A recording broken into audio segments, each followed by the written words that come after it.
여러분은 공모주를 투자할 때 가장 먼저 뭘 보시나요? 회사 이름인가요? 사업 내용인가요? 아니면 매출과 이익 같은 재무제표인가요? 물론 다 중요합니다. 그런데 저는 공모주를 볼 때 기업보다 먼저 봐야 할 게 있다고 생각합니다. 바로 구조입니다. 공모주는 좋은 회사를 맞히는 게임이 아닙니다. 구조를 이해하고 그 구조를 반복하는 게임에 가깝습니다. 이 말이 처음에는 조금 이상하게 들릴 수 있습니다. 아니, 투자면 당연히 좋은 회사를 골라야 하는 거 아닌가요? 맞습니다. 일반 주식 투자에서는 좋은 회사를 고르는 게 중요합니다. 하지만 공모주는 조금 다릅니다. 공모주는 이미 수년간 시장에서 검증된 기업이 아닙니다. 이제 막 시장에 들어오는 기업입니다. 상장 전에는 거래된 가격도 없고 투자자들이 실제로 평가한 시간도 짧고 정보도 제한적입니다. 물론 투자 설명서는 있습니다. 그런데 그 문서 굉장히 두껍습니다. 읽어보면 사업 내용도 있고 재무제표도 있고 위험 요인도 있습니다. 실제로 원활한 상장을 위해 기업 내용도 매우 열정적으로 자세히 담고 있어 나중에 이 종목을 투자하게 되면 상장 당시의 투자 설명서를 찾는 경우가 종종 있습니다. 문제는 일반 투자자가 그걸 처음부터 끝까지 읽어도 이 공모주가 좋은지 나쁜지 판단하기가 쉽지 않다는 겁니다. 그리고 더 중요한 포인트가 있습니다. 투자 설명서는 회사가 상장을 위해 작성한 자료입니다. 강점은 잘 보입니다. 그런데 리스크는 읽어도 잘 와닿지 않는 경우가 많습니다. 그래서 공모주 투자에서는 처음부터 기업을 깊게 파고들기보다 먼저 구조를 봐야 합니다. 여기서 말하는 구조는 기업의 구조가 아니라 공모주 상장의 반복 구조이며 단순합니다. 이 공모주에 돈이 몰릴 만한가? 상장일에 팔 수 있는 물량이 많지 않은가? 시가총액이 너무 무겁지는 않은가? 기존 주주가 빠져나가는 구조는 아닌가? 기관들이 당장 팔지 않겠다고 약속했는가? 이런 것들이 상장일 또는 이후 주가의 방향과 속도를 결정합니다. 쉽게 비유하면 이렇습니다. 장터에 새 물건이 하나 나왔습니다. 제품의 품질도 중요하지만 장터에서는 물건만 좋다고 바로 잘 팔리는 게 아닙니다.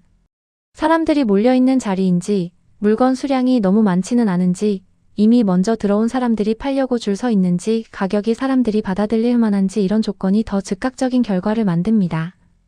공모주도 비슷합니다. 상장일 주가는 회사 하나만 보고 움직이지 않습니다. 기대감, 수급, 물량, 심리, 시장 분위기가 한꺼번에 섞여서 움직입니다. 그래서 초보자일수록 이 회사 좋은가 보다, 이 구조 좋은가? 를 먼저 봐야 합니다.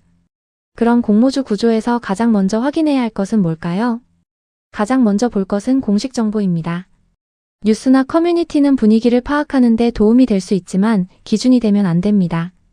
공모가, 공모 주식수, 유통 가능 물량, 구주 매출, 의무 보유 확약, 위험 요인 같은 핵심 정보는 금융감독원 전자공시 시스템, 즉 다트에 올라오는 증권신고서와 투자설명서에서 확인해야 합니다. 하지만 처음부터 투자설명서를 전부 읽으려고 하면 금방 지칩니다.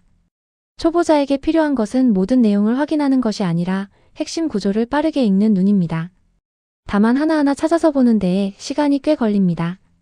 제가 정리한 공모주 상장 정보의 핵심을 공유드리는 이유입니다. 이런 반복적인 시간을 아끼실 수 있습니다. 이러한 핵심 정보를 통해 공모주를 볼 때는 저는 크게 4가지로 봅니다. 첫 번째 섹터입니다. 지금 시장에서 돈이 몰리는 산업인가? 2차 전지, 반도체, AI, 방산처럼 시장이 관심을 주는 분야인지 먼저 봐야 합니다. 공모주는 유동성이 중요합니다. 그리고 그 유동성이 가장 먼저 반응하는 것이 섹터입니다.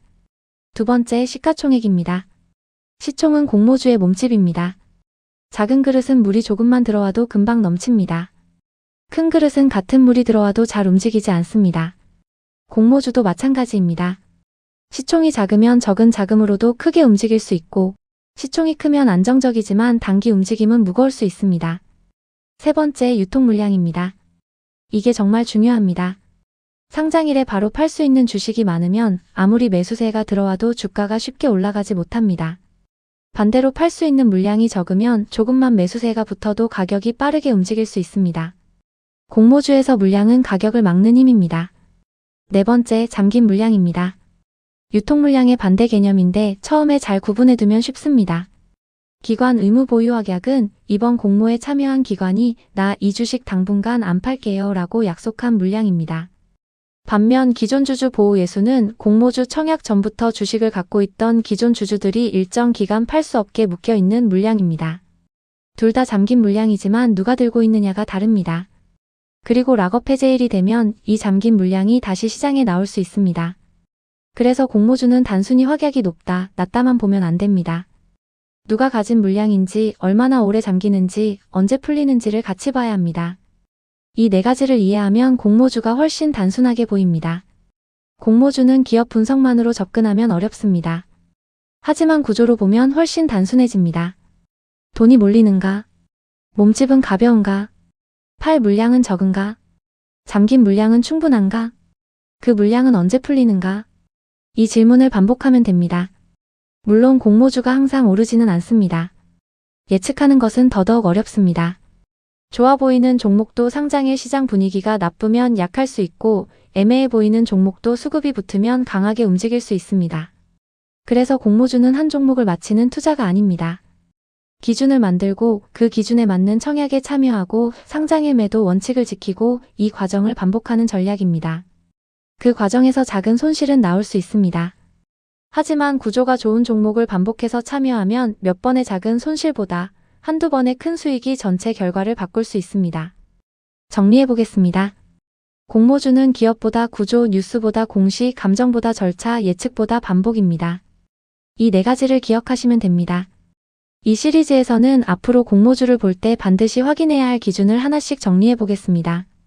섹터, 시총, 유통 물량, 구주 매출, 의무 보유 확약, 락업 해제, 공모가, 수요 예측, 상장일 매도 전략까지 누구나 이해할 수 있게 하나씩 풀어보겠습니다.